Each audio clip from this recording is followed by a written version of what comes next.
खबर देंगे। सीएम भजनलाल शर्मा का टोंक दौरा आज निवाई आएंगे मुख्यमंत्री भजनलाल शर्मा। कृषि मंडी ग्राउंड में ग्रामोत्थान शिविर का अवलोकन करेंगे।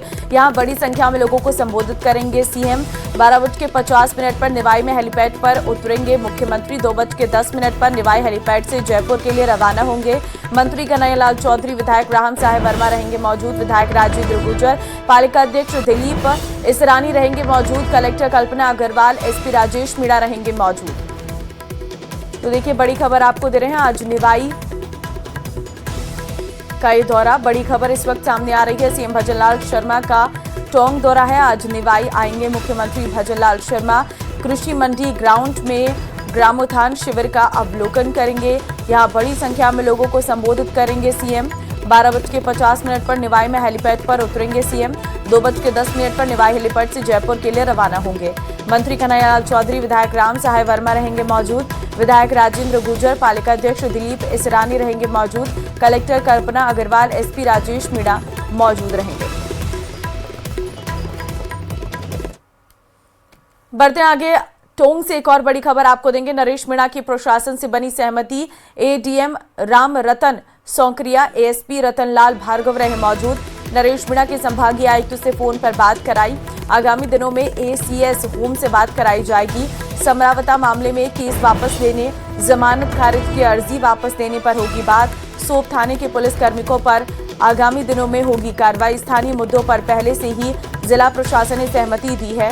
उनियारा एसडीएम, सीओ समेत पुलिस और प्रशासन के अधिकारी रहे मौजूद।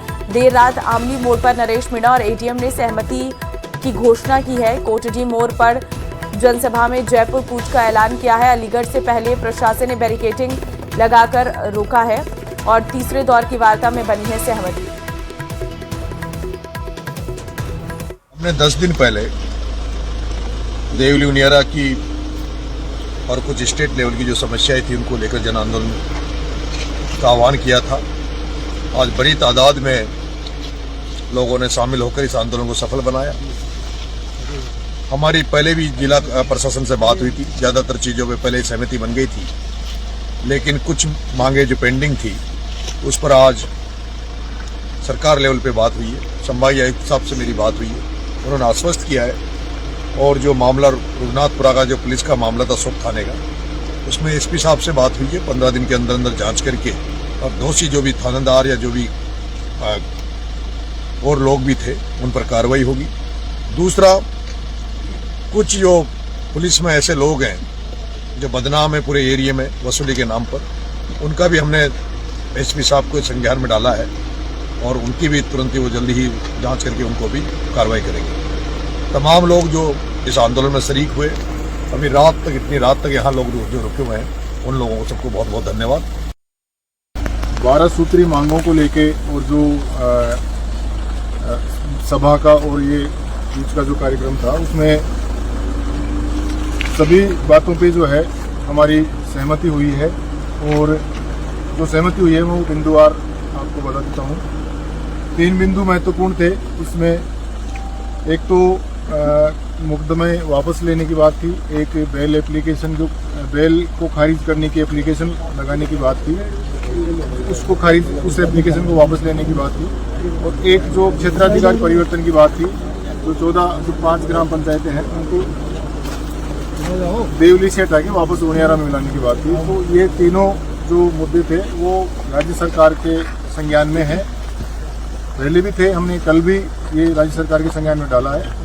और अभी हमारी नरेश जी भाई साहब की और डिविजनल कमिश्नर साहब हमारे जो संभागीय आयुक्त महोदय उनकी बात हुई है। तो इन तीनों मुद्दों पे राज्य स्तर पे बात चर्चा करने के लिए एसीएस होम से वार्ता जो है वो अगले 5-4 दिन में जो है वो डीसी साहब जो है तैयार करके और उनकी वार्ता जो एसीएस होम से करवाएंगे।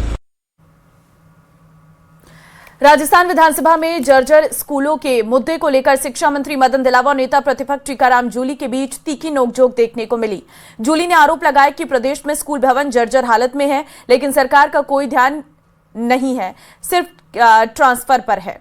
जबकि शिक्षा मंत्री मदन दिलावर ने भरोसा दिलाया कि सभी जर्जर भवनों को हटाया जाएगा। विधानसभा में उठा जर्जर स्कूलों का मुद्दा। शिक्षा मंत्री और नेता प्रतिपक्ष के बीच तीखी नोकझोंक। दिलावर बोले, हम ठीक करेंगे कांग्रेस के काले कारनामे। शुक्रवार को विधानसभा में प्रश्नकाल के दौरान जर्जर सरकारी स्कूल भवनों के मुद्दे पर जोरदार हंगामा हुआ। बीजेपी विधायक संदीप शर्मा के सवाल से शुरू हुई बहस के बाद सत्ता पक्ष और विपक्ष आमने सामने आ गए। दरअसल सरकार ने माना कि राज्य में आज भी कई सरकारी स्कूल मंदिरों, अस्पतालों और खुले स्थानों में चल रहे हैं। दरअसल प्रश्नकाल में विधायक संदीप शर्मा ने सरकार से पूछा कि पिछले साल क्या सभी विद्यालय भवनों का सर्वे कराया गया, अगर हाँ तो कितने भवन जर्जर पाए गए और घटिया निर्माण करने वाले संवेदकों पर क्या कार्रवाई की गई। कई भवन समय से पूर्व जर्जर हो गए, गिर गए। ऐसी स्थिति में सरकार उन संवेदक और जो जिम्मेदार लोग हैं उनके लिए क्या कार्रवाई कर रही है, तथा जो सरकार का इसमें थर्ड पार्टी ऑडिट करवाने और गारंटी पीरियड तय करने का भी कोई विचार है क्या। बिंदु संख्या 4 में आपने बताया कि वृहद मरम्मत की स्वीकृति पश्चात वाटर प्रूफिंग का कार्य संपादित किया जाता है।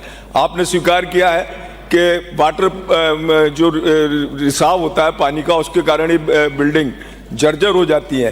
तो ऐसी स्थिति में हम क्या कोई ऐसा बजट सैंक्शन कर सकते हैं जिससे स्कूल स्तर पर उसकी वाटर प्रूफिंग विद्यालय की हो जाए, जिससे भवन जो है क्षतिग्रस्त ना हो। हालांकि जवाब में शिक्षा मंत्री मदन दिलावर ने कहा कि 41,178 स्कूल भवनों की मरम्मत की जरूरत है और 1680 भवनों के लिए करीब 20 करोड़ रुपए की मंजूरी दे दी गई है।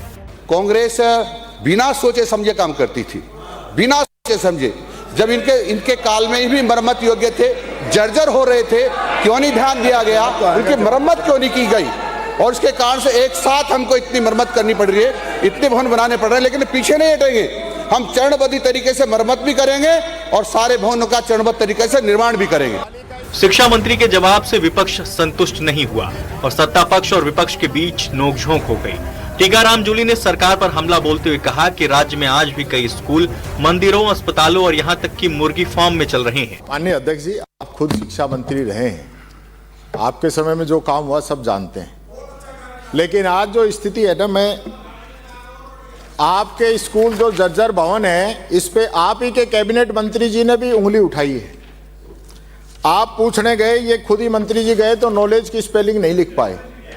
प्रश्न ये है कि जर्जर भवन मंदिर में चल रहा है, स्कूल बालिका स्कूल हॉस्पिटल में चल रहा है, मुर्गी फार्म में स्कूल चल रहा है माननीय अध्यक्ष जी, और फिर कांग्रेस का नाम। मैं आपसे पूछना चाहता हूं, आपने कहा एक मिनट आपने कहा कि 45,365 स्कूलों में से 41,178 में मरम्मत की जरूरत है, यानी कि 90-95%।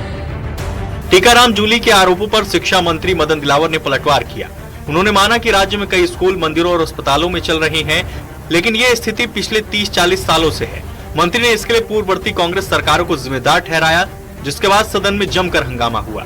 ये सच है कि कुछ स्कूल मंदिरों में चल रहे हैं, लेकिन कब से चल रहे हैं? 30, 40 साल, 50 साल से चल रहे हैं। कुछ हम उनको खाली कराने का यत्न कर रहे हैं, बिल्डिंग बना रहे हैं। क्या हो गया था? सुन लो मेरी बात, जो पूछा है तो देखो, मंदिरों में चल रहे हैं, पूछा है सही कर रहे हैं आप, ये आपके कारनामे हैं। पूछा है तो, और माननीय अध्यक्ष महोदय, माननीय अध्यक्ष महोदय ये भी सुनिए। अरे उत्तर तो सुन रहे। हमने जो इन्होंने कहा है कि कितना पैसा दिया है, उत्तर तो हमने राज्य मद से 175 करोड़ रुपए दिया है और तरफ से हमने 406 करोड़ रुपए दिया है, और भी हम पीएबी में जा रहे हैं। हमको 1000 करोड़ देने का भारत सरकार ने आश्वासन दिया हुआ है। हम करेंगे इनका निर्माण। आपने जो काले कारनामे किए थे उसको ठीक करेंगे हम, जो आपने गड़बड़ियां की थी उसको ठीक करेंगे हम, आप ठीक करेंगे हम, जो आप सारे सत्यानाश कर गए ना, शिक्षा का बंटा ढार कर गए ना, उसको ठीक करेंगे, उसको ठीक करेंगे। जो सारा का सारा बंटा ढार कर गए और बिल्डिंगों पैसे खा गए और जगह बिल्डिंग खराब बिल्डिंग बना दी, उसको हम ढाएंगे भी सही, जमींदोज भी करेंगे, अच्छी बिल्डिंग बनाएंगे और हम तारीख तय करेंगे कौन सी बिल्डिंग कब बनी है और उसको कब गिराएंगे। आपने कब तक किया था? ये भारतीय जनता पार्टी की सरकार है, ये माननीय भजन लाल जी शर्मा के नेतृत्व में चल रही है। मामला जर्जर स्कूल भवनों का था, लेकिन सदन में यह पूरी तरह सियासी बहस में तब्दील हो गया। सवाल अब भी यही है कि क्या ये जर्जर स्कूल सिर्फ आरोप प्रत्यारोप तक सीमित रहेंगे या सच में बच्चों को सुरक्षित स्कूल भवन मिल पाएंगे। Bureau report, news 18 Rajasthan. बढ़ते आगे, बीकानेर के श्री डूंगरगढ़ उपखंड में एसीबी की टीम ने कार्रवाई करते हुए 1500 रुपए की रिश्वत राशि लेते हुए नर्सिंग ऑफिस रेखा को रंगे हाथों गिरफ्तार किया है। एसीबी निरीक्षक जयकुमार ने बताया कि परिवादी ममता ने एसीबी को रिश्वत दी थी कि तोलिया सर प्राथमिक स्वास्थ्य केंद्र पर कार्यरत रेखा और उससे एक पुरानी डिलीवरी की ऑनलाइन एंट्री करने और ममता कार्ड से संबंधित कार्य करने के बदले 2000 रुपए रिश्वत की मांग कर रही है। शिकायत का सत्यापन करने पर रेखा ने उससे 500 रुपए ले लिए। टीम ने कार्रवाई करते हुए रेखा को 1500 रुपए की रिश्वत लेते गिरफ्तार किया।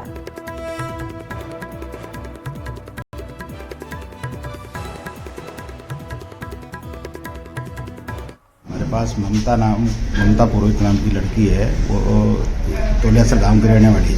तो उसने शिकायत की थी, जिसका हमने सत्यापन कराया। तो रेखा जो यहाँ की जीएनएम है, उसके द्वारा इसका डिस्चार्ज सर्टिफिकेट जो पूर्व की डिलीवरी हुई थी उसका चढ़ाने के लिए वह नया ममता कार्ड बनाने के लिए 500 रुपये की डिमांड की। कुल मिलाकर 2000 रुपये की डिमांड की। इसमें 500 रुपये तो पहले इसने वक्त सत्यापन दे दी और आज 1500 रुपये लेते हुए इसको रंगे हाथों गिरफ्तार।